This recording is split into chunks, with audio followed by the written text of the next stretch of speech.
Et donc mon angle d'attaque cette fois-ci, ça va être l'équipe de Dijon qui ne prend pas de but à domicile, puisque je crois qu'hormis un but encaissé face à Bourg lors de la première journée, il reste sur 7 matchs sans prendre de but à domicile, si je ne me trompe pas.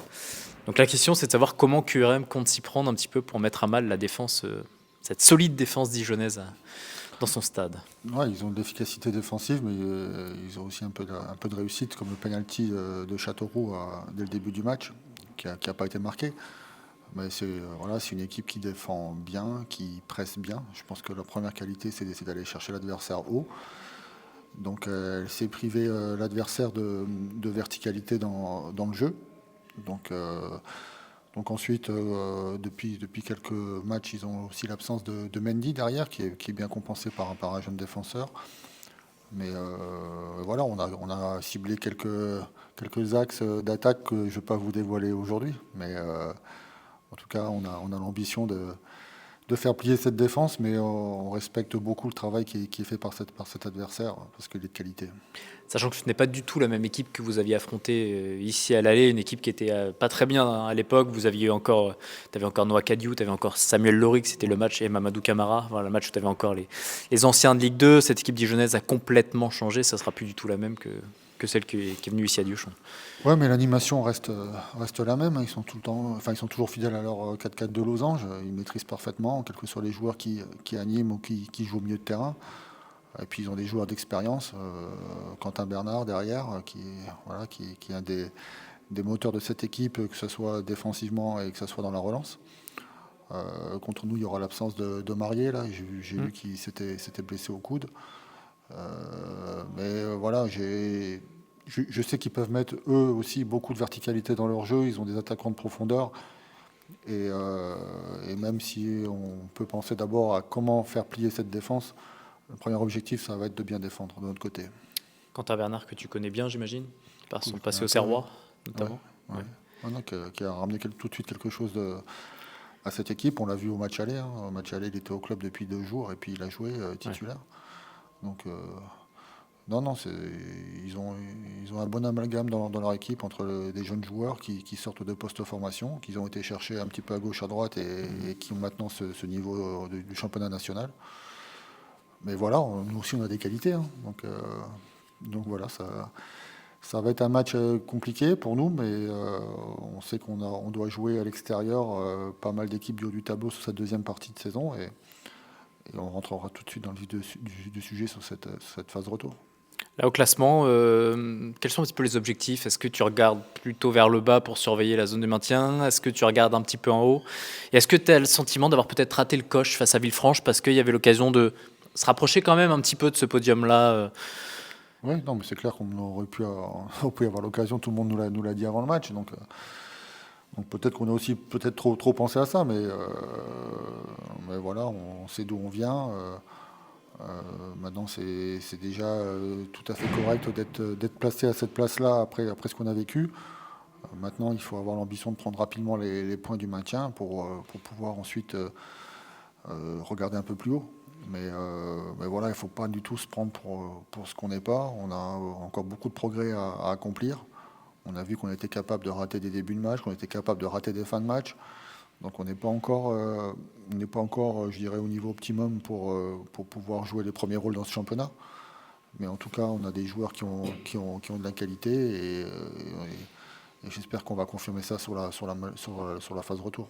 Comme tu l'as dit, effectivement, là, vous venez de rater une entame de match face à Angers, une fin de match face à Villefranche. Est-ce que c'est à dire que ton équipe manque peut-être encore de constance pour justement espérer jouer ses premiers rôles, comme on dit? Ouais, ce qui est rageant, c'est bon, on s'était dit que si on avait du mal à gagner ce match, un point, il fallait pas le lâcher. Donc on se l'était dit plusieurs fois avant le match, à la mi-temps du match. Sincèrement, après avoir revu le match, je ne sais pas comment on fait pour perdre ce match-là en deuxième mi-temps. Bon, il y a eu quelques actions adverses sur la première période, mais sur la deuxième, il y a rien, quoi. Et pour avoir revu le but encaissé, j'en ai discuté individuellement avec les joueurs concernés. euh, pour moi, on a fait preuve de négligence. On a fait peur de négligence sur ce temps additionnel. C'était pas que la volonté d'aller chercher une éventuelle victoire. On s'est pas forcément découvert pour aller plus vite vers l'avant. On n'a pas eu des bonnes attitudes défensives sur plusieurs domaines, sur plusieurs secteurs dans le terrain sur ces actions-là. Sur la passe notamment d'Ahmed Vernama, sur le placement ensuite. Non, il y a la passe, il y a le placement, il y a les attitudes défensives, les appuis. Dans le duel aérien, voilà, on n'a pas eu les joueurs qui resserrent derrière ceux qui au duel. On a oublié les bases. Alors voilà. Alors le message oral, c'est une chose. Après, peut-être que nous aussi, de notre côté, sur le banc, on aurait dû faire passer le message en rajoutant un milieu de terrain défensif, par exemple, pour bien faire sentir que le point là suffisait. Mais voilà, après il faut se dire que c'est un point, que c'est pas non plus une victoire qui nous échappe. Et il faut tout faire pour rattraper ce point-là dès vendredi. Justement, je voulais profiter un peu de la solidité défensive de Dijon pour parler un petit peu de tes offensifs. Alors, on a déjà un petit peu abordé le sujet la semaine dernière, notamment la connexion Isaac-Yacine. Est-ce que tu fonctionnes par doublette? Est-ce que pour toi, Isaac est fait pour être avec Yacine et Noah avec Yankouba? Ou est-ce que les quatre sont intervertibles? Est-ce qu'il y a des profils peut-être qui sont plus adaptés à d'autres? Comment tu vois un petit peu cette logique-là? Moi, je ne réfléchis pas par doublette, simplement, voilà, c'est les joueurs en forme. On a très bien débuté le match contre Valenciennes. C'est un match qu'aurait dû débuter Yacine, fortuné, et puis il avait été forfait à l'échauffement. On a commencé le match avec Noah Dekalom et Isaac Chipamba, et ça s'est très bien passé. C'est Noah fait 2 passes D, c'est ce match-là. Voilà, c'est ça. Et on avait renouvelé cette attaque-là contre le FC Rouen. Donc non, je ne sais pas forcément par doublette. C'est la forme du moment. Donc justement là, je suis un petit peu insatisfait de ce que les entrants font offensivement depuis le mois de janvier. Je pense que c'est pas à l'image de ce qui avait été fait sur la fin de l'année civile. Donc on est capable de mieux, et j'aurais peut-être préféré avoir plus d'incertitude dans mon choix pour composer cette attaque au prochain match.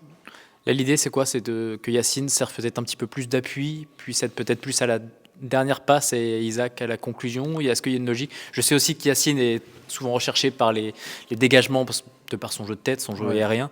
Mais est-ce qu'il y a une logique, voilà, de peut-être Yacine qui a un 9,5, 10 peut-être, un peu plus? Enfin, comment tu peux expliquer le rôle des deux attaquants que tu as en ce moment, Yacine et Isaac? Je pense qu'Isaac a progressé de haut jeu déjà par rapport au début de saison. Donc il est moins passif.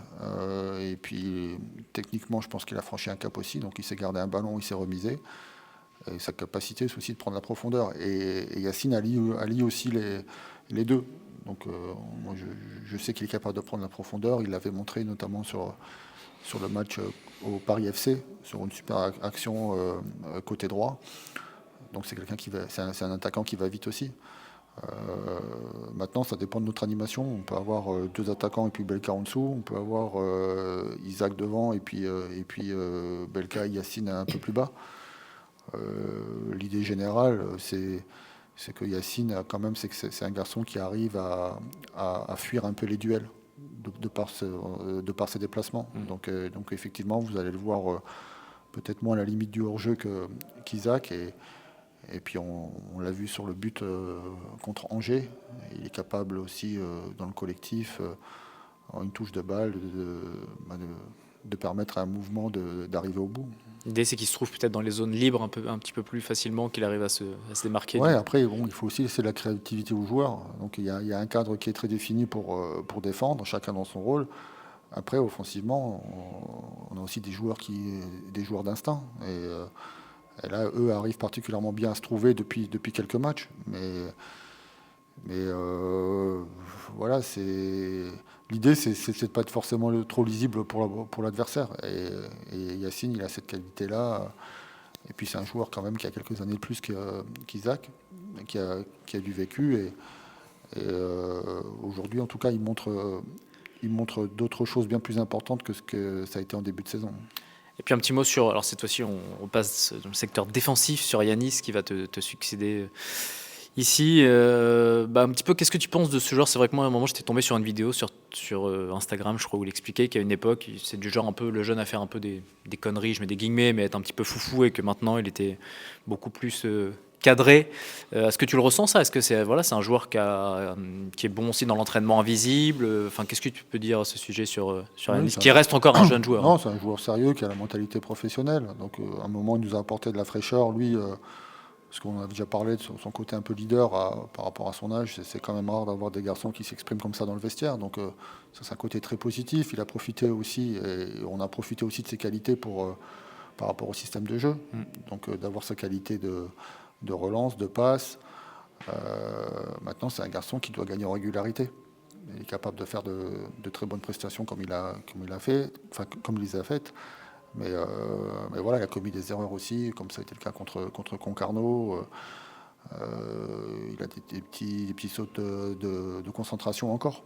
Mais ça fait partie, je dirais que ça fait partie des garçons de cet âge-là, comme c'est le cas aussi avec Béris Owusu. Donc voilà, il faut savoir accepter quand ça peut nous coûter quelques buts ou quelques points. Mais je pense qu'il a le caractère pour rebondir derrière ça. Et voilà, c'est de la constance qu'il faut gagner. Et puis en tout cas, depuis le début de saison, c'est un garçon qui est plutôt sur une pente ascendante. Puis là où il est intéressant, je trouve, c'est dans sa faculté à casser les lignes, ballon-pied. Enfin, il arrive à trouver des passes, à casser une, voire deux lignes. Il l'a fait d'ailleurs récemment. Il l'a fait dimanche. Je crois qu'il l'a fait face à Angers à un moment où il trouve Isaac sur une passe qui coupe deux lignes et après Isaac se fait contrer. Mais c'est intéressant aussi d'avoir un défenseur axial capable de casser des lignes à travers ses passes. Ouais, et lui, il est capable de le faire sur une interception. C'est encore ça qui est encore plus intéressant. Donc ça... Il a montré, notamment sur les matchs qu'on a joué à domicile, Valenciennes, il me semble, où il est capable sur une seule touche de balle, d'interception et de passes qui cassent les lignes. Donc ça, c'est un point fort. Dans la verticalité, notamment. Voilà, dans la verticalité, c'est un point fort. Après, voilà, je pense que c'est un garçon qui est capable encore de prendre plus d'initiative dans le renversement sur le jeu, sur le piston opposé. Il a des bons ballons dosés pour nos attaquants de haut but aussi, quand c'est des ballons de protection pour que le bloc gagne des mètres. Donc ça, c'est une plus-value au niveau de la relance, c'est clair. Mais voilà, moi je lui fais comprendre que le premier domaine dans lequel je l'évalue, c'est sur le plan défensif. Et c'est là où il faut montrer plus de constance. Je me souviens après le match face à Versailles, tu m'avais dit que l'objectif au terme de cette première partie de saison, c'était la 9e place, Ouais. que vous étiez fixé après votre mauvais départ. Est-ce que là, tu as fixé un objectif pour la 2e partie de saison? Est-ce que ça doit, ou est-ce qu'il y en a un, mais ça doit rester entre vous et pas question? Non, on n'a pas de. Voilà, on s'était dit la 9e place pour montrer, enfin pour que notre progression soit vraiment factuelle. Là maintenant, il faut raisonner match après match et puis voir jusqu'où on peut aller. Mais voilà, le classement est très serré. Notre défaite contre Villefranche nous fait rapprocher Villefranche. Hein. Ça aurait pu être à 10 points après notre match là. Maintenant, ils sont à 4 points. Il y a d'autres équipes qui sont relégables avec 15 points. Nîmes est aussi proche de Versailles, donc c'est très serré. Et puis, non, on va essayer déjà de repartir après une défaite à domicile. C'est jamais simple. C'est jamais simple, même si on se dit on perd qu'un point, je l'ai dit tout à l'heure. Mais il faut vite rebasculer et montrer du caractère. Mercato, RAS, toujours? Non, toujours rien. Rien de neuf. Et un petit mot sur le groupe pour terminer. Est-ce que tu déplores des nouveaux absents par rapport au match de On a la dimanche, suspension de Jordan Leborgne. suite à l'accumulation des cartons jaunes? Ouais. Pas de blessés autres? Non, on a récupéré Tony, là, qui est revenu de sa gastro. Et puis, non, pas de... Théo, maintenant ça fait partie des choix de ne pas le prendre, ou il est encore trop juste physiquement? Non, Théo, il est encore juste physiquement. Il a joué 90 minutes avec l'équipe réserve dimanche. Et voilà, il faut qu'il retrouve le rythme des jeux. C'est bien d'avoir couru pendant 3 mois, mais ça ne remplace pas les changements de direction, les changements de rythme qu'on peut avoir dans du jeu. Et là encore aujourd'hui, il n'est pas à son niveau au moment de sa blessure. Kane aussi, encore trop juste avant qu'il puisse réintégrer le groupe. Kane commence à faire le travail spécifique de manière complète. Donc là, on est en train de parler pour une reprise collective la semaine prochaine.